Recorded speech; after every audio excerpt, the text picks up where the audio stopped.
What is God's pronouns? Is he a he, a she, or whatever you might call him? In your version of what you believe in, you keep saying Uh-huh. that he, God's a he. Yep. And so where do you get that from? Throughout both the Hebrew Old Testament and the Greek New Testament, you have the masculine singular pronoun used for God. And why is God a man? Where's the evidence of this?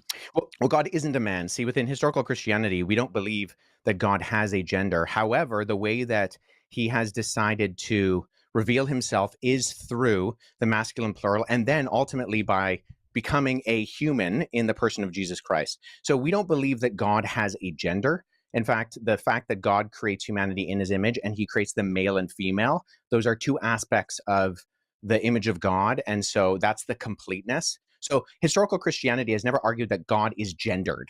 Jesus is gendered in the sense that during the incarnation, he becomes a human man, but he's still fully man and fully God. But God is spirit. And right, as the scripture says, we worship him in spirit and in truth. And God is the But same. nobody's arguing that. What's that? Sorry. God That is always blows my mind God is too. the same all the time, right? He's always good. It's always God is all the same all the time, right? Is that Yeah, but we do see that though in Scripture, God has revealed Himself through the masculine plural, and there are aspects of just God's character continue? that we see within Scripture that do actually communicate. Jesus says that He longs to gather Israel like a mother hen collects her chicks. So we see aspects of the feminine of God, not meaning that God is feminine, but that the image of God reflects both the masculine and the feminine, and that's why when the two become one flesh, there's a uniting of that reflects the image of God as well Do you within believe the that the the majority of covenant of marriage. do you actually believe that the majority of Christians really believe that God is not masculine, that God is has both aspects?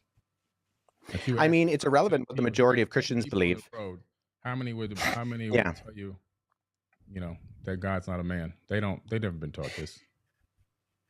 Well, I was taught it growing up. I was taught it in when I was a child, when I went to seminary, when I went to Bible college. I was taught it in graduate school. I would say I would say a few things to that. I would say, in one sense, it's irrelevant what the majority of Christians believe, because what historical biblical Christianity articulates is what they should believe. There are Christians who run around saying all sorts of things that are not in conformity to biblical, historical, Orthodox Christianity. You're absolutely And they shouldn't believe that because it's irrelevant. And so if one Christian believes something that is not in line with biblical Christianity, I mean, that's on them. So God is not gendered, but he does express through inspired scripture the masculine the masculine uh, um, pronoun. So what I really wanted to do, and we didn't get to in this debate, was I simply wanted to ask Billy, Billy, you've made a number of very overt statements about biblical Hebrew, biblical Greek. What would you say your competency level in those languages is from a scale of 1 to 10? And simply ask him, how good do you think you are in understanding, reading, translating these languages?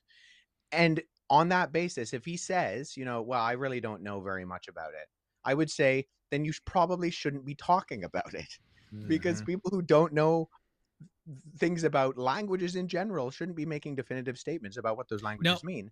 And if he said, I do have competency, then I would have dug into some of these things and said, okay, Mhm. you have made this statement about Elohim. Can you explain to everybody what something like how the plural im operates in Hebrew syntax?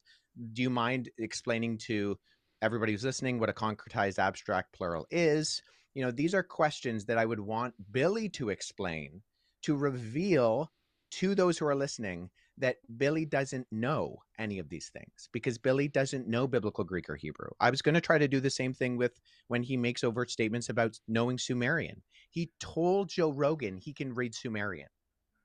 I know a number of ancient dead languages. I have tried my hardest to wrap my head around Sumerian, and I cannot do it, because at minimum, there are other ancient Near Eastern languages. There's Akkadian, there's Elamite, that have kind of links to Afro-Semitic other languages like Aramaic and Hebrew or Amharic or Ge'ez, but there is no linguistic connection with Sumerian to anything else. This is a really, really hard language. And so to go on Joe Rogan and say, well, I can read this stuff, you can't. I can't, you can't. And so, but that's what I wanted to ask, because he takes that and then he sets himself up as the expert to then say the Bible was copied from Sumerian texts. I know because I can read Sumerian tablets. It's nonsense.